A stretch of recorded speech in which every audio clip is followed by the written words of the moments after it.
Gentleman from Florida is recognized for 1.5 minutes. Thank you, Mr. Speaker. I'd like to thank Chairman Royce, Ranking Member Engel for working so hard to shepherd this bill through the House in a bipartisan way.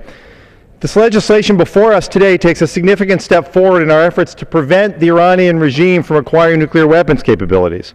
Sanctions passed by this House have had devastating effects on the Iranian economy, and this legislation will continue our efforts to financially squeeze the regime by dramatically reducing Iran's oil exports and by diminishing Iran's ability to access other currencies. All of this while ensuring that humanitarian aid will continue to flow. Despite claims made earlier, this does not cut off medicine for children.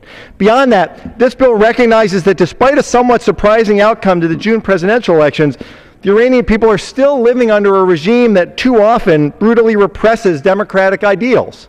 And it imposes sanctions on those who aid the regime's active violation of human rights. To my friends who argue that this is the wrong time, I'd ask you to consider this. Newly elected President Rouhani is scheduled to be sworn in 4 days. He campaigned on economic sanctions relief. This relief will only come when the Ayatollahs, when the supreme leader decides to relinquish the nuclear weapons program. Now is the time to let President-elect Rouhani's actions speak louder than his words. Let him tell the supreme leader that the United States House of Representatives has passed new, devastating sanctions, and the only way to relief is through a negotiated end to the nuclear weapons program. Our policy on Iran has always been dual-tracked, sanctions and diplomacy. Now is not the time to give up on either.